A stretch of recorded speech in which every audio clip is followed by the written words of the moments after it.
En matière de sécurité routière, la France est un des pays développés les plus dangereux au monde. Pourquoi, aujourd'hui encore, 22 personnes meurent-elles chaque jour sur nos routes? Est-ce une fatalité? Pour répondre à cette question, direction un autre pays européen, la Grande-Bretagne. Ici, pour le même nombre d'habitants, le taux d'accident est 2 fois plus faible. Pourquoi? Voyons d'abord comment les Anglais luttent contre la première cause d'accident, la vitesse. Même si leur réseau routier plus sinueux et plus étroit rend nos voisins plus prudents, les Anglais, comme nous, ont tendance à aimer la vitesse. Pourtant, en 2 ans, ils ont réduit le nombre de victimes de 40%. Tout simplement en modifiant les méthodes de contrôle. Nous avons 2 objectifs principaux. D'abord, augmenter le risque d'être verbalisé. Pour que les gens se mettent dans la tête que s'ils roulent trop vite en Angleterre, la police va les coincer. C'est la première étape. Mais le plus important, c'est qu'on veut provoquer un changement de mentalité. Aujourd'hui, rouler trop vite est un comportement toléré par la société. Nous voulons faire en sorte que ça devienne un comportement intolérable. Pour contrôler le maximum de conducteurs, les Anglais utilisent des radars automatisés. Celui-ci est fixe et photographie chaque voiture en infraction dans un périmètre de 20 mètres. Certaines de ces boîtes oranges sont d'ailleurs totalement factices et purement dissuasives. Cet autre radar, mobile, est réservé aux zones à risque. Il photographie les voitures en excès de vitesse jusqu'à 450 mètres. Mais ici, ces clichés partent directement vers un centre de contrôle qui identifie le propriétaire de la voiture et lui envoie une contravention à son domicile. L'objectif, c'est de donner un maximum d'amendes dans un minimum de temps. En 1 heure, cet agent a enregistré 85 infractions, soit plus d'1 par minute. Cette méthode permet en outre d'éviter un piège classique pour les policiers. Avec la méthode traditionnelle où l'on arrêtait des véhicules et où on verbalisait, il y avait toujours la possibilité que quelqu'un fasse des excuses. Ça pouvait être la même personne qui utilisait la même excuse qui marchait à chaque fois. Maintenant, ça n'a aucune importance si vous connaissez l'agent qui vous arrête ou si vous êtes son voisin. Avec nos caméras, tout le monde est égal face aux sanctions. Peu importe qu'il soit juge, policier ou médecin, tout le monde est traité pareil.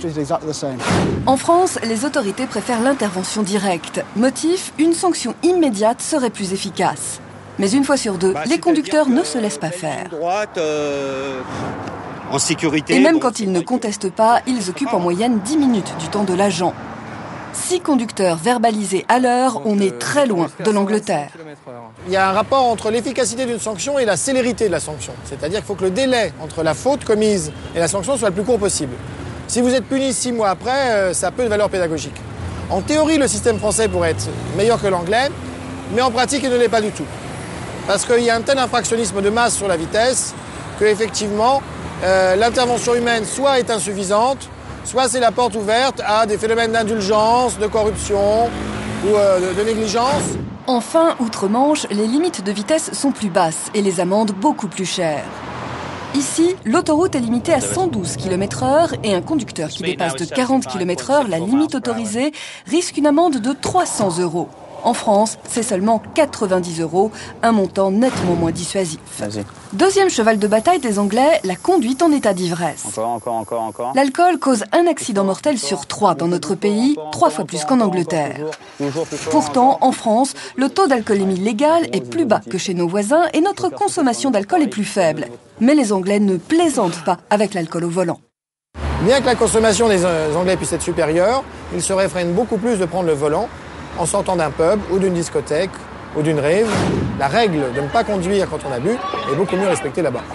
En effet, un Anglais sur 10 seulement va prendre le volant après avoir bu car ce comportement est jugé scandaleux par la société. De plus, les Anglais se sont organisés. Quand on sort et qu'on boit de l'alcool, soit nous prenons un taxi, soit le bus. On ne conduit jamais. Des gens qui conduisent quand ils ont bu sont considérés comme des imbéciles. Ils se mettent non seulement en danger, mais les autres aussi. Ils sont complètement irresponsables. En 30 ans d'efforts, le gouvernement britannique a réussi à convaincre les Anglais de choisir entre boire et conduire. Une réussite due à des campagnes de sensibilisation nombreuses et porteuses de messages très durs, mais aussi à des alternatives de transport comme des bus gratuits et des taxis 2 fois plus nombreux le week-end qu'en semaine. Dernier aspect de la lutte contre l'alcool, la répression. Elle est beaucoup plus sévère en Grande-Bretagne. Le premier contrôle positif de l'alcoolémie entraîne une suspension du permis pendant 1 an. Une deuxième infraction et c'est la suspension définitive du permis et la prison selon la gravité du délit. En France, le premier contrôle positif de l'alcoolémie, c'est-à-dire au-dessus de 0,5 g, entraîne seulement une amende. Au-delà d'un taux de 0,8 g, le permis est suspendu pendant 3 ans, mais il n'existe aucune suspension définitive. Alors, que faire chez nous pour que la répression soit plus efficace ? Insister sur l'information et notamment sur l'information des sanctions encourues. Parce qu'on s'aperçoit aujourd'hui que l'automobiliste français a beaucoup plus peur de la sanction que de l'accident qu'il risque d'avoir, ou soit d'être victime ou soit de provoquer l'accident. Quant à la présence des forces de l'ordre sur la route, il y a là aussi de très fortes différences entre les deux pays. La France a 3000 agents de moins sur les routes que la Grande-Bretagne et ils effectuent beaucoup moins de contrôles chaque année. Dernier point non négligeable, l'attitude des conducteurs vis-à-vis de la loi et de ses représentants. Quand un Français est arrêté, comme justement notre système de contrôle-sanction fonctionne moins bien, il va souvent estimer que c'est la faute à pas de chance s'il est arrêté. Donc il vivra sa sanction comme une injustice. À partir de ce moment-là, il ne l'acceptera pas. Et effectivement, il essaiera toujours de jouer au chat à la souris avec les policiers, avec les juges, pour essayer de contourner la loi.